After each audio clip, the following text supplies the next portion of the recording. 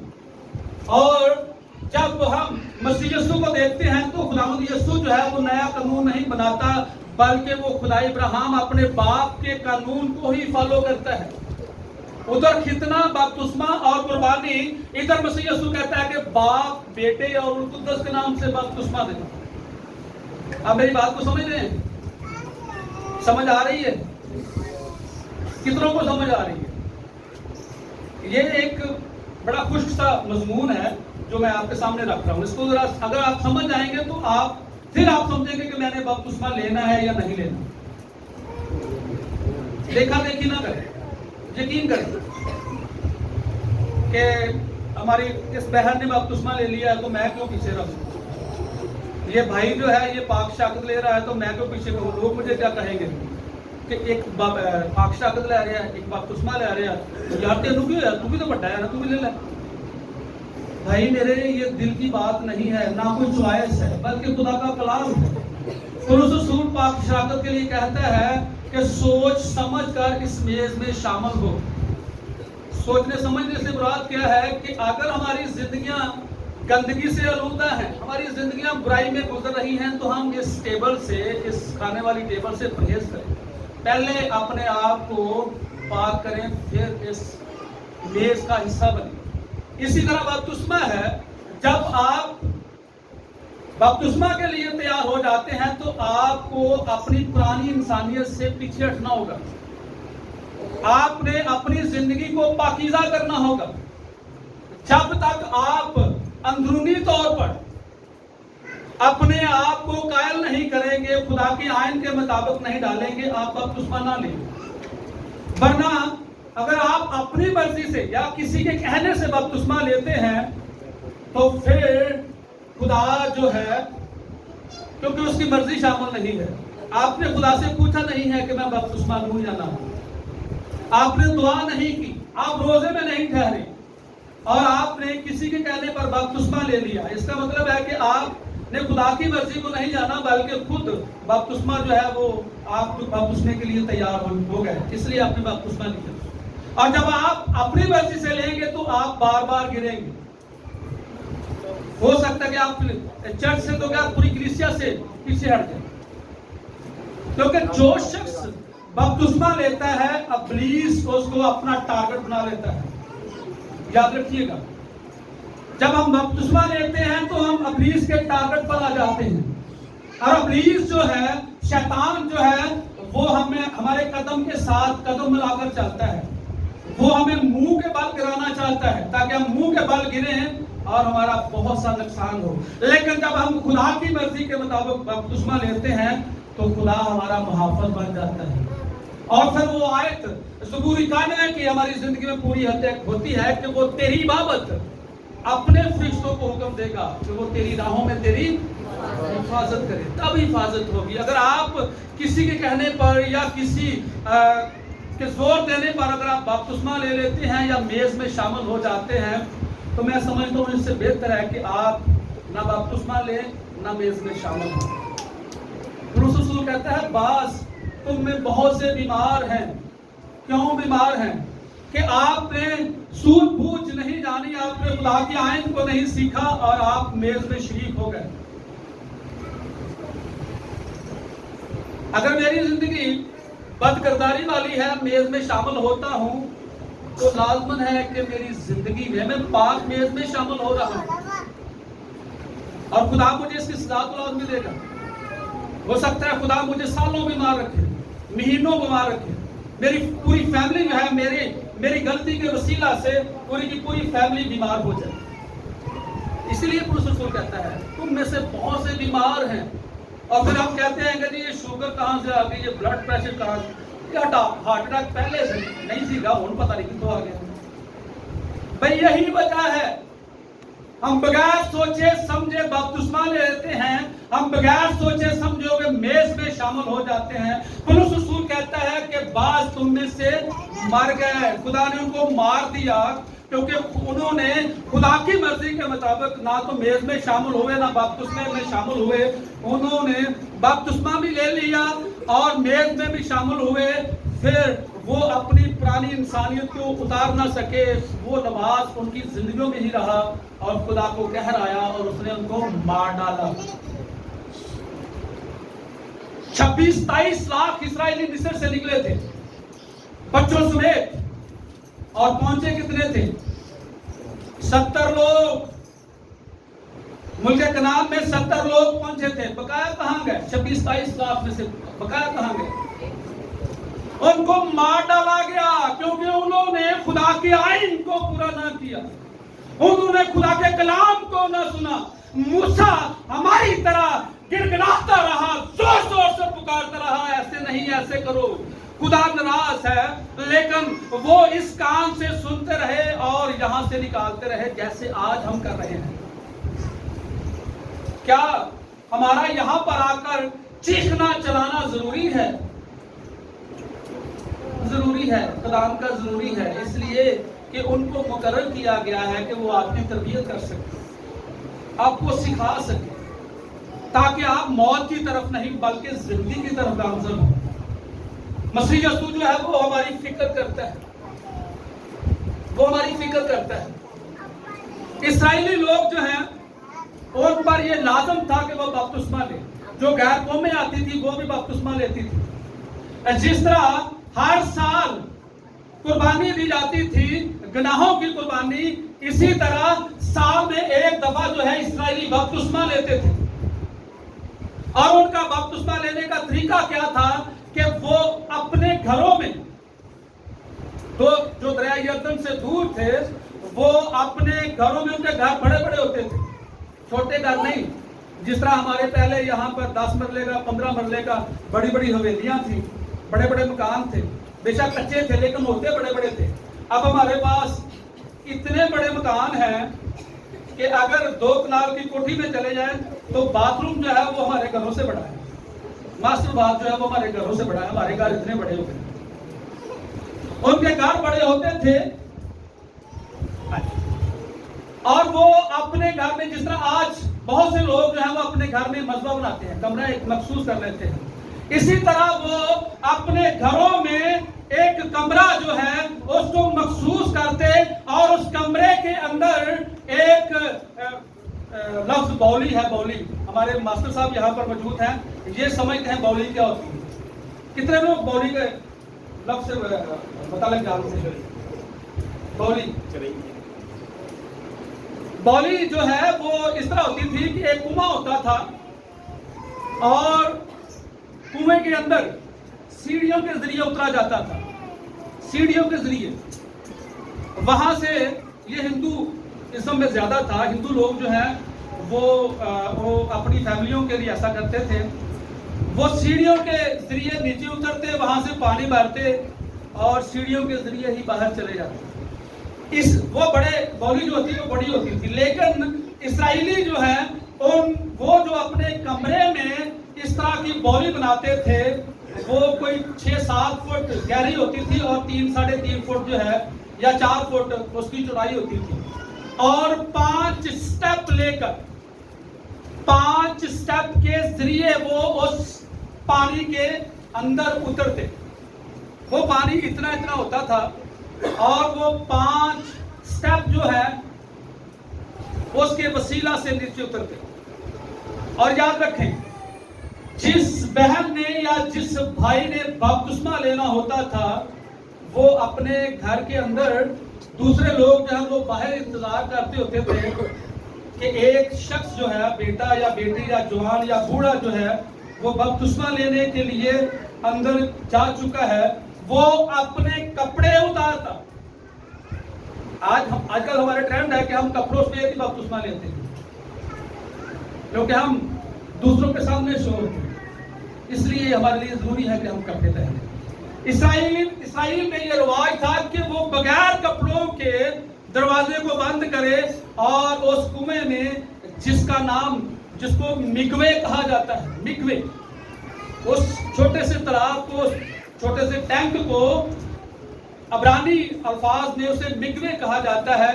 وہ شخص مگوے میں اترتا اور اپنے آپ کو پورا ڈپ کرتا, پورا ڈپ کر کے پھر وہ انہی 5 سٹیپ کے وسیلہ سے باہر آتا اور اپنے کپڑے پہنتا. باہر جو لوگ کھڑے ہوتے تھے جب وہ دروازہ کھولتا تو وہ اس کو نیا جنما ہوا پکارنا شروع کر دیتے, نیا جنما ہوا. اور عبرانی جب ہم انگلش کی بائبل پڑھتے ہیں تو وہاں پر لکھا ہے new birth in the world, ایک نیا جنم دنیا میں. اور وہ اسرائیلی عورتیں جو ہوتی تھی, وہ بزرگ ہوتا تھا جس نے بپتسمہ لیا ہے, اس کو نازک ظرف جانتی تھی, بالکل ایک بچے کی مانند. وہ پکار کر کہتے تھی کہ یہ نیا جنما ہوا, یہ نیا جنما ہوا. حالانکہ اس بابے کی ہو سکتا 70 سال عمر ہو, یا ایک نوجوان لڑکا ہو, یا ایک نوجوان لڑکی ہو. وہ لڑکے وہ لڑکیاں جو سمجھدار تھی وہ بپتسمہ لیتی تھی, جن کو پتا تھا کہ گناہ کیا ہے, بدی کیا ہے, بدکاری کیا ہے. ایسے نہیں کہ سوجھ بوجھ ہے نہیں. ابھی نوجوان بچے جو ہیں وہ بپتسمہ لے لیں اور ایک ماہ کے بعد وہ کسی لڑکی کے پیچھے بھاگ رہے ہوں, لڑکی جو ہے وہ لڑکے کے پیچھے بھاگ رہی ہو. ایسا نہیں ہے. سمجھ, جب آپ کو سمجھ آ جائے گی تب آپ بپتسمہ لیں. اور جب آپ بپتسمہ لیں گے, لینا چاہیں گے, تو آپ کے اندر میچورنگ ہونی چاہیے. میچورنگ سے مراد کیا ہے کہ آپ حقیقی طور پر خدا کو جان چکے ہوں گے. جب آپ خدا کو جان چکے ہوں گے تو پھر جو ہے وہ خدا آپ کی زندگی میں کام کرنا شروع کرے گا. لڑکپن میں ہماری جو راہیں ہیں وہ بڑی اکھڑی سی ہوتی ہیں. جوانی کے ایام میں خدا بھی جوانی کے ایام میں اپنے بیٹے بیٹیوں کو پسند کرتا ہے, اور خدا یہی چاہتا ہے کہ نوجوان نسل جو ہے وہ آگے آئے. لیکن ہمارے نوجوان جو ہیں وہ آگے آنے کی بجائے ان کا جو گیئر ہے وہ بیک ہوا ہے, وہ بیک گیئر لگتا ہے ان کا. خدا پکارتا ہے. اب مجھے یاد نہیں, بائبل میں لکھا گیا ہے کہ جوانی کے فرزند ایسے ہیں جیسے زبردست کے ہاتھ میں تیر. خدا ان کو زبردست کہتا ہے. وہ اس لیے کہتا ہے کہ ایک نوجوان بیٹی جو ہے, ایک نوجوان بیٹا جو ہے, وہ جتنا مرضی بھاگ لے اس کو سانس نہیں چڑھتی. کہیں میلوں بھاگ کر اس کو سانس آنا شروع ہو جاتی ہے. میری طرح یا ہمارے ماسٹر صاحب یہاں پر بیٹھے ہیں, بھائی ندیم منا بیٹھے ہیں, ہماری طرح جو ہے وہ کم دوڑنے والے ہیں. ہم کتنا چل سکتے ہیں, لیکن پھر اس کے باوجود بھی خدا ہمیں نظر انداز نہیں کرتا, بلکہ خدا ہمیں ہمارے بچوں سے بھی اوپر لے جاتا ہے. اس لیے لے جاتا ہے کہ ہم نے اپنے بچوں کی تربیت اچھے طریقے سے کی ہے. ہم نے اپنے بچوں کو سچائی کا راستہ دکھایا. جو راستہ یسوع چاہتا تھا اسی راستے پر جب ہم اپنے بچوں کو چلائیں گے تو یقیناً ہمارے بچے جو ہے وہ خدا میں شامل ہوتے جائیں گے. ہاللیلویا.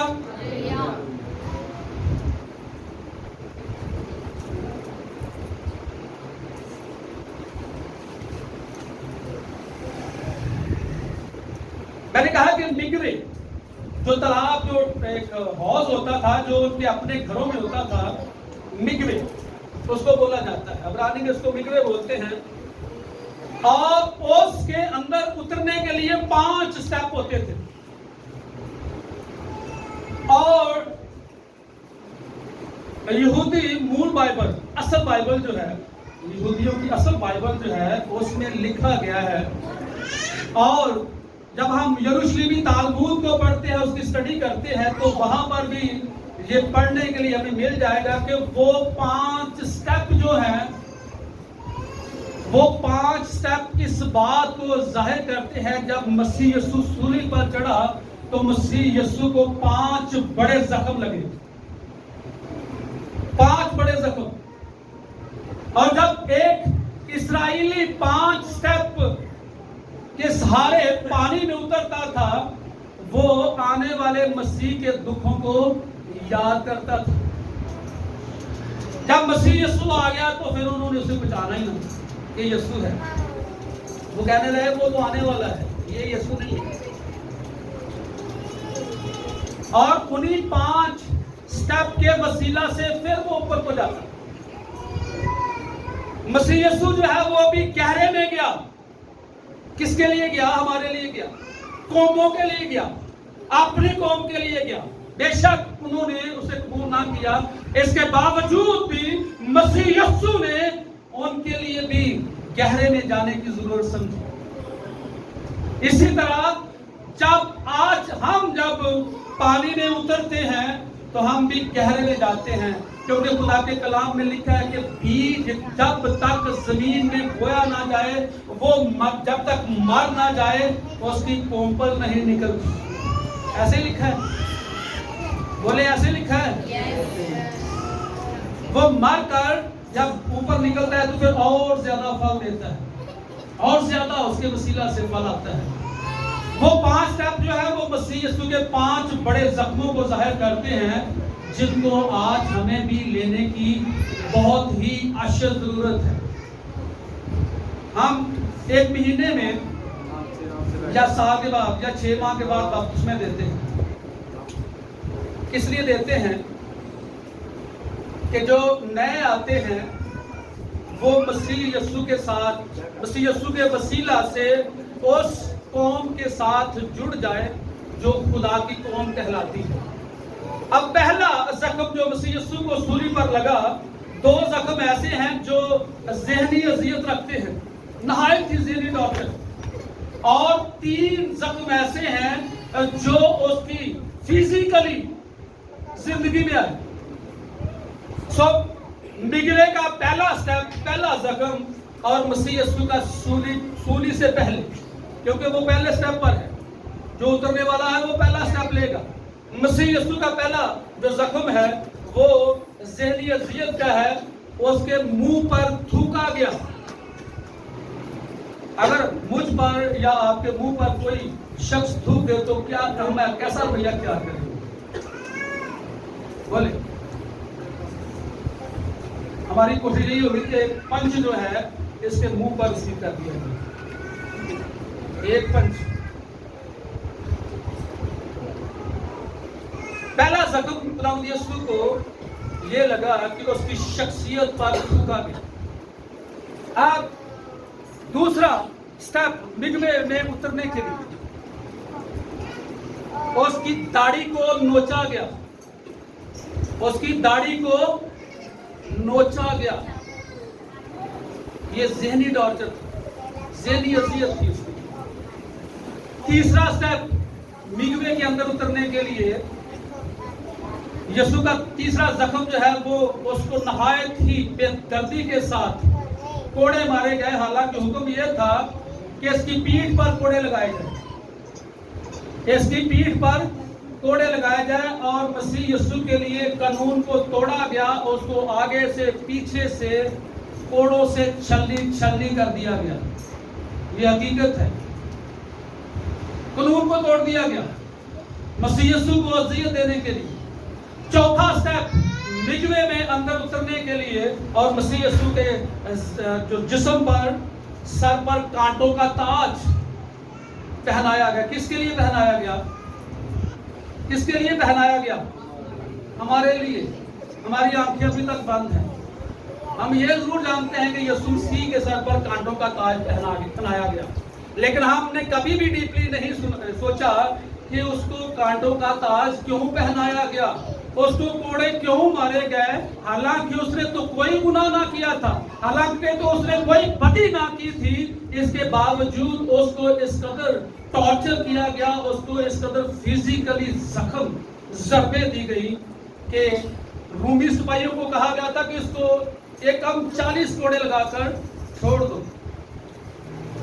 انہوں نے ان گنت آگے سے پیچھے اس کو کوڑے ہی کوڑے مار کر چھلنی کر دیا.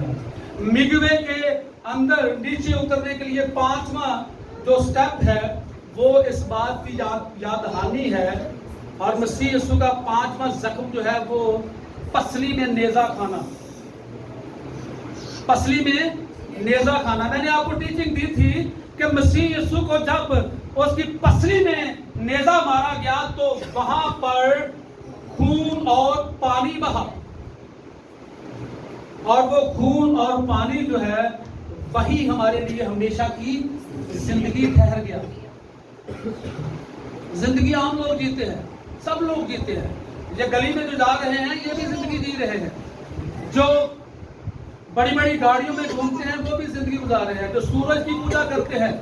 ہمارے مشرق میں بے انتہا قومیں آباد ہیں جن کو خدا کے تعلق سے پتہ ہی نہیں، وہ بڑے بڑے بتوں کو، یہاں تک کہ بندروں کو، چوہوں کو، ہاتھیوں کو اپنا خدا کہتے ہیں، ان کو خدا کا پتہ ہی نہیں، وہ بھی زندگی گزار رہے۔ لیکن مسیح یسوع جو ہے اس نے اپنی پسلی میں اسی لیے نیزہ کھایا کہ ہم زندگی پائیں اور کثرت کی زندگی۔ ہمارے اندر احساس ہونا چاہیے، ہم یسوع کے ہر ایک زخم کو، چاہے وہ ذہنی طور پر دیا گیا یا جسمانی طور پر دیا گیا، اس کو سوچیں کہ کیوں دیا گیا، کس لیے دیا گیا، اس کی کیا غلطی تھی۔ ایسے تو نہیں اگر میں گلی میں سے گزر رہا ہوں تو کوئی نہیں مجھے پکڑ کر مارنا نہیں شروع کرے گا،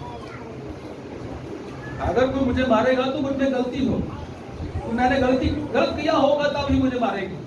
مسیح یسوع نے کوئی بھی گناہ نہیں کیا تھا، اس کے باوجود بھی اس کو مارا گیا، اس قدر مارا گیا کہ اس کی موت جو ہے وہ موت مر گیا۔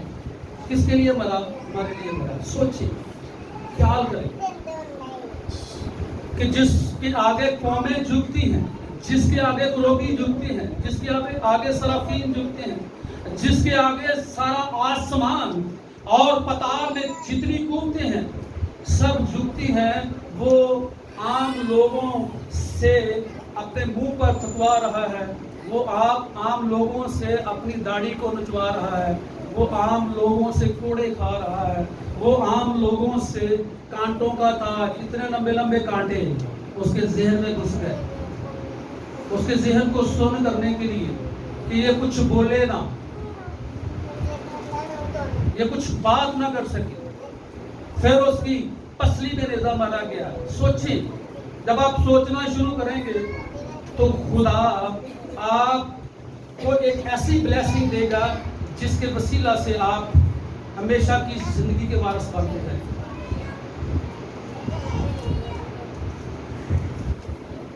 سوچنا شروع کریں، ہمارے لیے وقت ہے، اس لیے وقت ہے کہ خدا نے ہمیں زندہ رکھا ہے، ورنہ ہو سکتا ہے کہ کرونا